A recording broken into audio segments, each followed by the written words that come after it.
Welcome. Today the term Reformation usually denotes a series of episodes in 16th century religious history.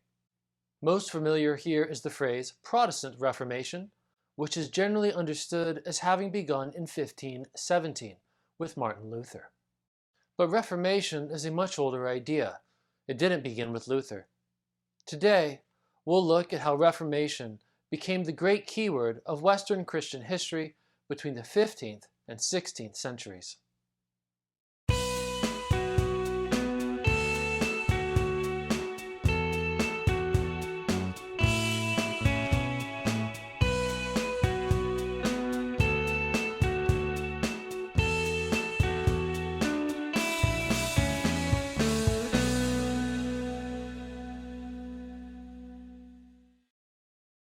Between the early 15th and mid-16th centuries, Reformation was most often used to describe the work of church councils.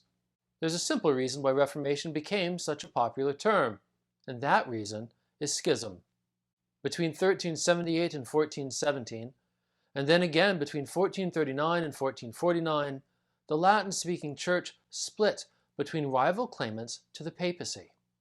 Then there were local schisms from the late 15th century onward. Between the 15th and 16th centuries, there were numerous arguments about church authority and other issues too. The Council of Constance, which met from 1414 to 1418, described its work as Reformation in head and in members. Every single council that met over the next 150 years followed Constance and described its work with the exact same language, Reformation. The same is true of Protestants, such as Martin Luther and John Calvin. They too saw Reformation as the work of church councils. Because Constance set the terms for so much of later history, let's take a deep dive into what the council did. First, it passed several highly ambitious decrees. The first, Haec Sancta, was a remarkable declaration against papal primacy. The Latin words Haec Sancta are the first two words of the decree. This Holy Synod of Constance, forming a general council for the extirpation of the present schism, and the union and reformation in head and members of the Church of God, legitimately assembled in the Holy Ghost. The second key decree was Frequens.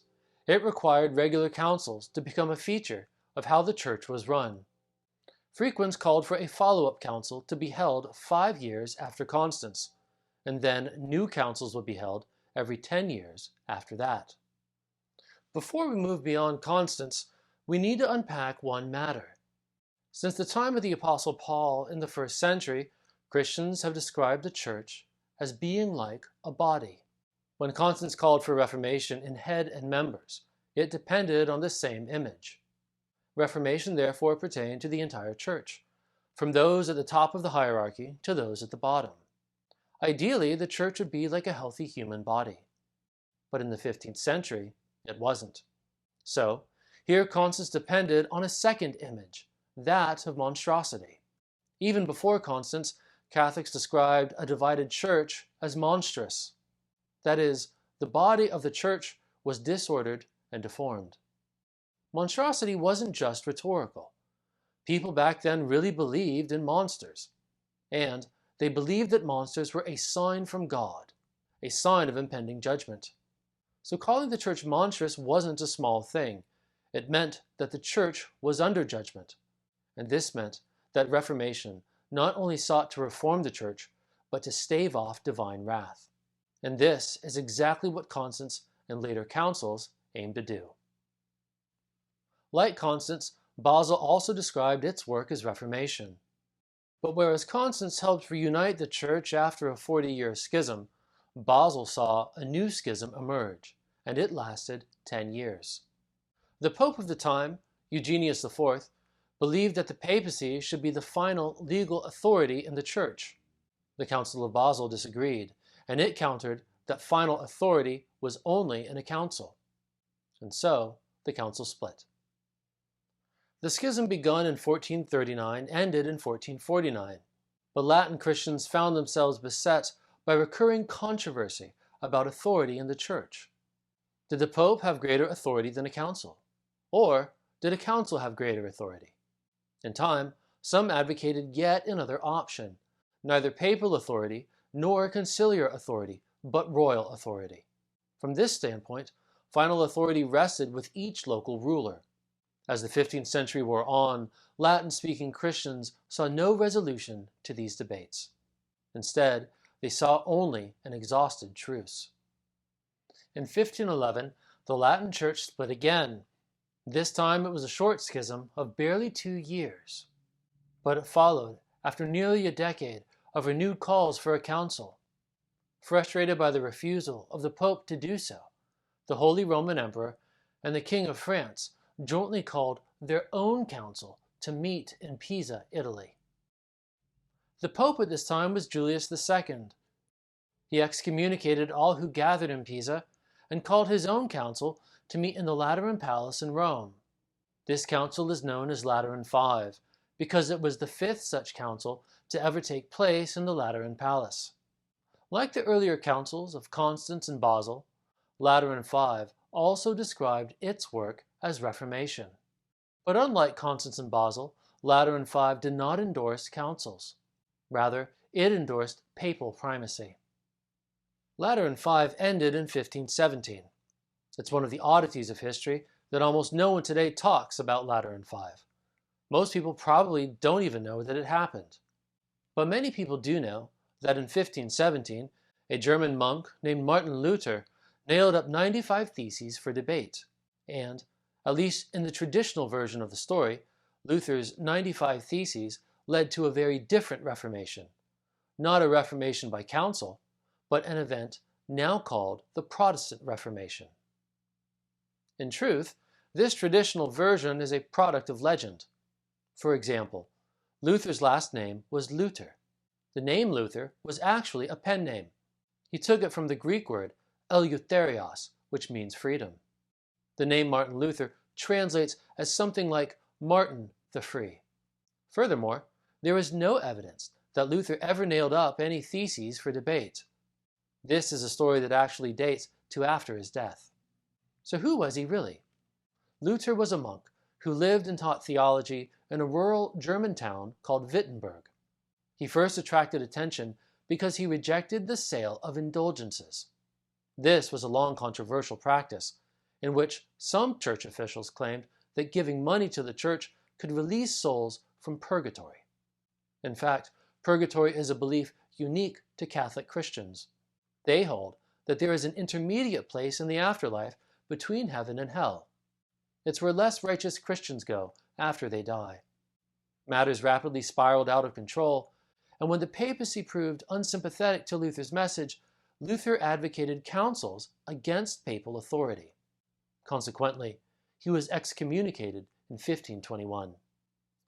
But Martin Luther was also his own worst enemy. He had a violent temper, which alienated even many of his friends and other supporters throughout his lifetime. Sometimes, his temper gave rise to satirical works of religious criticism. One of the most popular is his very brief pamphlet, The Pope-Ass. And here we return to our earlier discussion of monstrosity as a sign of divine wrath. The Pope-Ass is a polemical work based on a true story, and it goes like this. In 1495, the Tiber River in Rome flooded. Once the waters receded, a donkey was found having drowned. But the donkey was deformed, and some people claimed that it looked like the Pope. People subsequently called it the Roman monster. It was a widely held belief at the time that God sent signs through nature to warn of impending judgment. And a dead donkey who looked like the Pope was taken to be one such sign. By the time that Luther wrote The Pope-Ass, the Roman monster was a legend almost 30 years old. At a popular level, the Pope-Ass probably did more to shape anti-papal sentiment than any of Luther's more theologically technical works. In fact, 90% of Luther's writings did not circulate outside of German-speaking Europe. But the Pope-Ass circulated all over. It was translated into multiple languages and saw tens of thousands of copies printed. The Pope-Ass was not just propaganda. Luther really believed his argument, and that the papacy was the Antichrist. And so, the developing division between Protestants and Catholics rapidly spiraled into a debate defined by apocalyptic suspicion. Today, Luther is generally seen as the beginning of Protestantism, and Protestantism is often understood as advocating several things. One is vernacular Bibles. This, too, is one of the oddities of history because vernacular Bibles existed long before Luther, and they continued to exist in the Catholic world after Luther.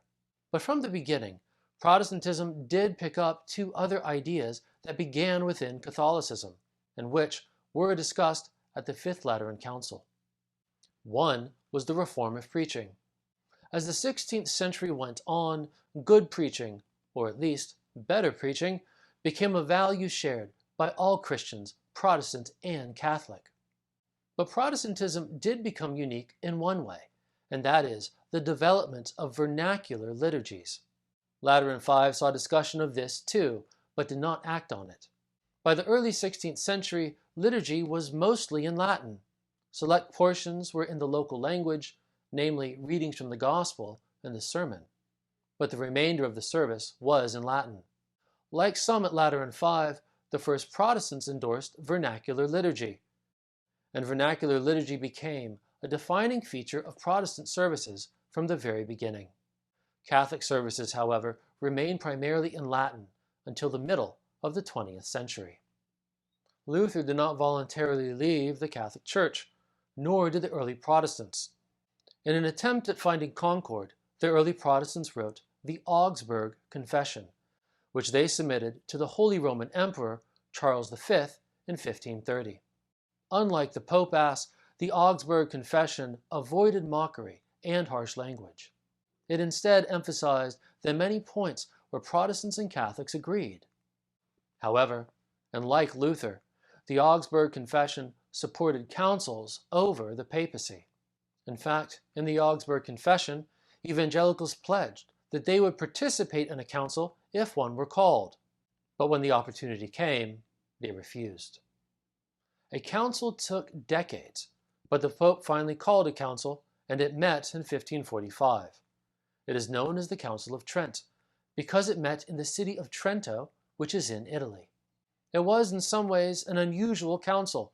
It met in 3 sessions, the first from 1545 to 1547, the second from 1551 to 1552, and the third from 1562 to 1563. From beginning to end, it was poorly attended. Although there were nearly 700 Catholic bishops in Latin Christendom, less than half attended Trent. However, unlike earlier councils, Trent called its work Reformation. It took aim at multiple problems then facing the Catholic Church. Like Lateran V, it urged greater preaching and more teaching of the Christian faith. But unlike Lateran V, Trent condemned vernacular liturgy. When it came to indulgences, Trent limited their sale without fully rejecting them.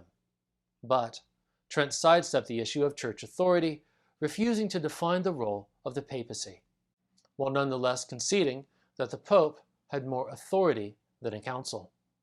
Trent went back and forth on whether to invite Protestants. Protestants were invited to the second and third sessions, but they were skeptical and refused to participate. So what?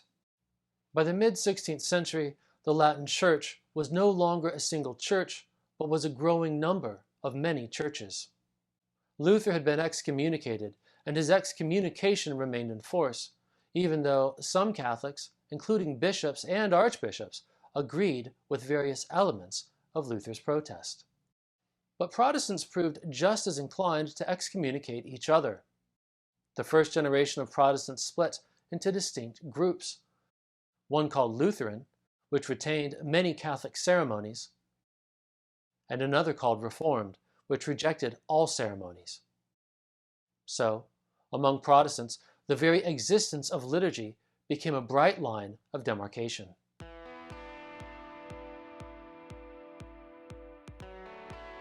If you're interested in learning more, these books are worth consulting.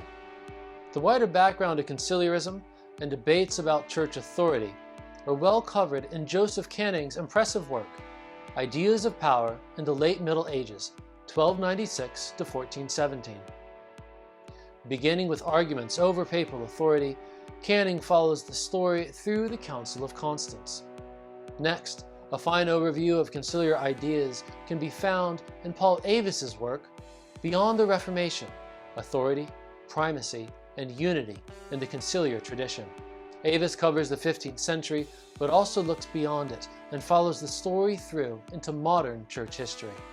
Finally, I recommend Robert Kolb's study, Martin Luther as Prophet, Teacher, and Hero.